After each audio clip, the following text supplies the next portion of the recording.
Aujourd'hui, les boîtes email débordent, LinkedIn sature, donc on se demande comment continuer à engager quand tout le monde est déjà trop sollicité. L'IA, le no-code, ça a changé le marketing depuis longtemps. Générer du contenu, des séquences email, tout est devenu plus simple et plus rapide. Mais ça devient de plus en plus standardisé. Plus les outils deviennent accessibles et plus la communication se banalise. D'autant plus que le terrain se complique, les règles se durcissent. À juste titre, Google filtre de plus en plus l'email, encore plus avec l'arrivée de Gemini et ses filtres intelligents.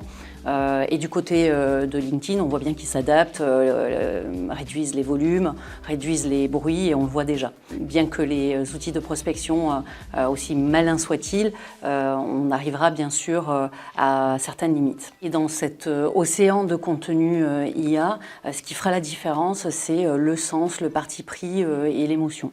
Donc comment capter l'attention quand tout le monde parle en même temps.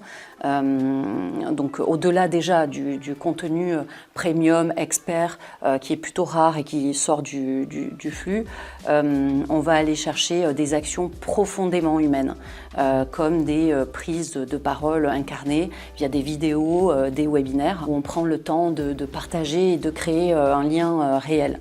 On a aussi le setting qui se différencie quand même pas mal des approches massives.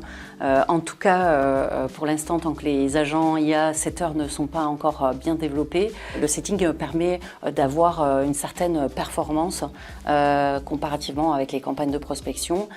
Clairement, que ce soit sur un rebond d'un contenu, un like ou un commentaire, ou alors directement en échange, le setting arrive bien à engager et à créer des conversations qualifiées. Il faut une certaine intelligence émotionnelle pour y arriver, mais ça donne de très bons résultats. On a aussi potentiellement les communautés privées. Elles sont moins visibles, mais clairement, elles engagent énormément. Et on pense aussi à la co-création avec les clients. On aura toujours besoin de preuves sociales ou d'expériences partagées.